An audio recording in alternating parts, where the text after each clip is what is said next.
धनु राशि वालों के लिए केतु देव जो अभी आपके भाग्य भाव में विराजमान हैं, गर्म राशि में विराजमान है, ये वास्तव में बृहस्पति के भी कार्य करते हैं। इतने शुभ हैं, हालांकि इन्हें क्रूर ग्रह की श्रेणी में रखा गया है। इनकी जो खासियत है वो डिटैचमेंट है, विरक्ति है, नहीं चाहिए की सोच है, लेकिन हमेशा नहीं है। इस धोखे में ना पड़ें। वास्तव में कई दफा ये आपको राजा बनाते हैं, क्योंकि जब तक आप राजसीय सुखों को प्राप्त नहीं कर लेंगे तब तक सुख से विरक्ति कहां से होगा, तब तक सुख से लोलुपता रहेगी, सुख आपको पागलों की तरह खींचेगा। तो एक वक्त आता है जिनके केतु बहुत मजबूत होते हैं, अच्छे होते हैं, उनको इतना कुछ देते हैं, समझिए एक तरीके से कि मिठाई खिलाना शुरू करूं आपको, और एक वक्त आ जाए कि बोले बाप रे अब नहीं खाऊंगा, बंद करो, रोको। तो ये सीन आ जाती है एक अच्छे केतु के साथ में किसी भी जन्म पत्रिका में, जिस चीज से केतुदेव संबंध रखते हैं। वास्तव में अभी आपके भाग्य को इन्होंने उछाला हुआ है, बेहतर बनाने की कोशिश कर रहे हैं, फिर भी आपको दिक्कतें दिखाई पड़ रही थी।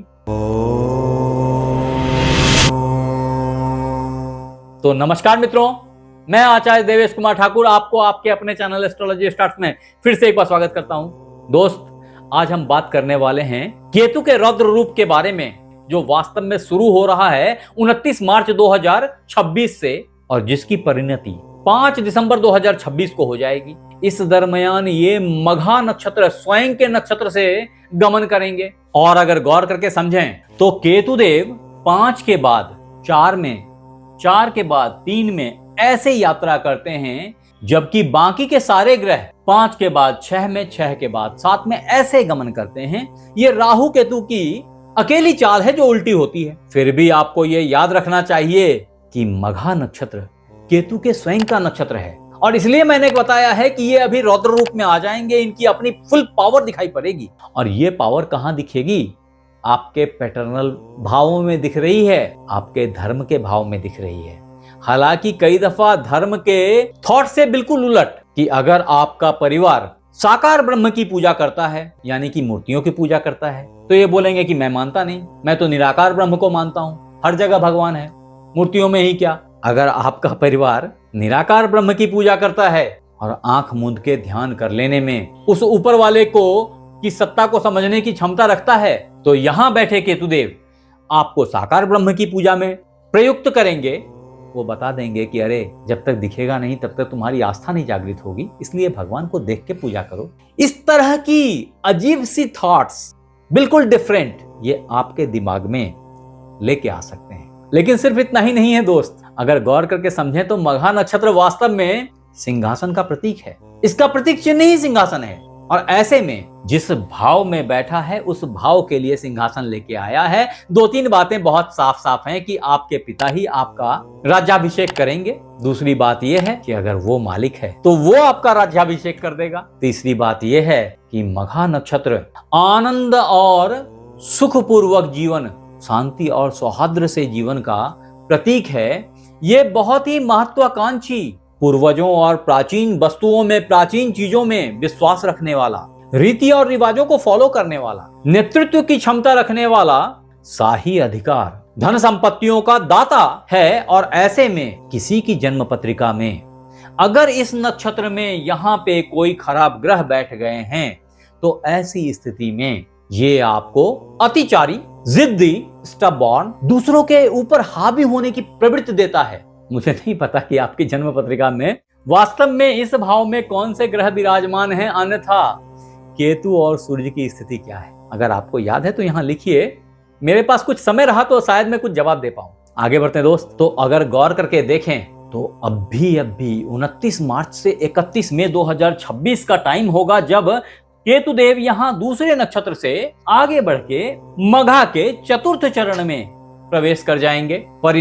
परिणाम ये है कि ये कालखंड कर्क राशि के नवमांश में गिरता है। आपके लिए कर्क राशि अष्टम भाव का कारक है, और ये और याद रखें कि सिंह राशि, केतुदेव दोनों ही गर्म ग्रह जब जल तत्व की राशि से गमन करेंगे, तो ऐसी स्थिति में जो उठने वाला वाष्प है वो दृश्य को धुंधला कर देगा। ये धुंधलापन आपकी एनालिटिकल स्किल पे गिर रही है, आपकी गहराई में झांकने की क्षमता पे गिर रही है, आपके धर्म के प्रति विचार को गहराई से देखने की स्थिति पे गिर रही है, आपके पैतृक संपत्तियों पे गिर रही है, पिता से मिलने वाले और मिलने वाले संपत्तियों पे भी गिर रही है। ऐसी स्थिति में थोड़ी सी सावधानी बनाए रखें, अन्यथा आपके डिसीजंस गलत होंगे। इन सारी चीजों से विमुखता आ जाएगी, बिछोह आ सकता है। ऐसी स्थिति में गुप्त अंगों के घाव भी डेवलप कर सकते हैं। स्वास्थ्य के प्रति थोड़ी सावधानी बनाए रखें। तत्पश्चात 31 मई से 2 अगस्त का टाइम फ्रेम, जब केतुदेव मघा नक्षत्र के तृतीय चरण से संचरण करेंगे, यहां आ जाएंगे। परिणाम, ये कालखंड मिथुन राशि के नवमांश का होएगा और ऐसे में वो मित्र बंधु जो शादी ब्याह के लिए बहुत दिन से परेशान थे, उनके लिए समझिए एक लॉटरी खुल गई, बेहतर अपॉर्चुनिटी दिखाई पड़ेगी। घर में मांगलिक कार्य होंगे। वो दोस्त जो ऑलरेडी किसी गलत रिलेशन में बंध गए थे और परेशान थे, उनको इससे मुक्ति मिल जाएगी। एट द सेम टाइम वो मित्र बंधु जो बहुत दिनों से व्यापार की शुरुआत के लिए प्रयत्नशील थे, बहुत अच्छी अपॉर्चुनिटी आपके लिए नॉक कर रही है। मैंने आपको याद दिलाया पहले ही कि ये जो मघा नक्षत्र है, इसका सिंबल ही सिंहासन है, तो आपके सारे प्रयास आपको सिंहासन की तरफ ले जाएंगे। ये हो सकता है कि आप प्रयास ना करें, क्योंकि केतुदेव कई दफा निरर्थक कार्य करवाते हैं, या सही शब्दों में कहूं तो निष्काम कर्म करवाते हैं। परिणाम अपने आप आपको मिलता चला जाता है। तब आप सोचते हैं, अरे मैंने तो कुछ किया ही नहीं, शायद ये ग्रह के कारण मिल गया। तो हाँ, यू आर राइट, ऐसा हो सकता है कि आपको कार्य दिखाई ना पड़ रहे हो, लेकिन आपने चाहे अनचाहे कर दिया वो कार्य। तभी दोस्त 2 अगस्त 2026 से 3 अक्टूबर 2026 का टाइम फ्रेम आ जाएगा और केतुदेव मघा नक्षत्र के द्वितीय चरण यहां विराजमान हो जाएंगे। परिणाम, ये जो द्वितीय चरण है ना, ये वृषभ राशि के नवमांश को दर्शाता है। ऐसी स्थिति में आपके लिए बहुत ही लाजवाब जॉब की प्राप्ति अवश्यंभावी हो जाती है। आपको भाग्य से बहुत अच्छे जॉब की प्राप्ति हो जाएगी। हाँ, अवश्य, अगर आप इसके लिए इच्छुक हैं तभी। ये आपके डेली लाइफ, डेली रूटीन्स को भी सधके आपके सामने रखेगा। आपके ऊपर रिस्पॉन्सिबिलिटीज लैंड करेंगी, जिससे आप भागने का प्रयत्न कर सकते हैं। तो थोड़ा सावधान रहें, ऐसा ना करें। तभी केतुदेव का गमन मघा नक्षत्र के प्रथम चरण में 3 अक्टूबर 2026 से 5 दिसंबर 2026 तक के लिए हो जाएगा और वो यहां आ जाएंगे। एक तरीके से मैं बस ये आपको समझाने के लिए बता रहा हूं, इस पूरे राशि चक्र से गुजरते हुए उन्हें अपने नक्षत्र से गमन करना पड़ रहा है। ऐसे में ये कालखंड मेष राशि के नवमांश में गिरेगा। फॉर्चुनेटली ये आपका पंचम भाव है। वो मित्र बंधु जो प्यार की तलाश में थे बहुत दिनों से, उन्हें बहुत अच्छे प्रेमी प्रेमिका की प्राप्ति हो जाएगी।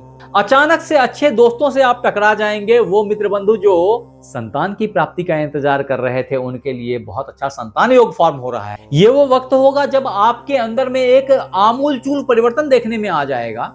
आप पुराने खराबियों से छुटकारा पालेंगे, नई जिंदगी में पदार्पण कर जाएंगे। ये सब कुछ लगभग अवश्यंभावी दिख रही है दोस्त। मुझे नहीं पता कि आपके जन्म पत्रिका में केतु अच्छे भाव में है या खराब भाव में है। अगर वहां अच्छे नहीं होंगे तो हो सकता है इसके खराब परिणाम से आपको गुजरना पड़ जाए। और अगर इस तरह की सिचुएशन आन खड़ी हो जाए तो आपको मैं रामबाण उपाय बता रहा हूं कि एक बात और याद रखेंगे कि केतुदेव का जो ये खुद का नक्षत्र है मघा, इसके जो इष्ट देव हैं वो पितर हैं, वो पुण्यात्मा हैं जो आपकी रक्षा करते हैं। ऐसे में आप अपने पितर को याद करें, उनको तर्पण दें और अमावस्या के अमावस्या 1, 3 अथवा 5 ब्राह्मणों को, गरीबों को, भूखों को भोजन कराएं, अपने पितर के निमित्त कराएं। ऐसा करने से वो प्रसन्न हो जाएंगे। और अगर आपकी जन्म पत्रिका में भी पितृदोष लगा हुआ है, कई व्यक्ति बोलते हैं अरे मैं तो जिंदगी भर परेशानी रहा, आप बोलते हैं अच्छा हो रहा है, अच्छा होगा।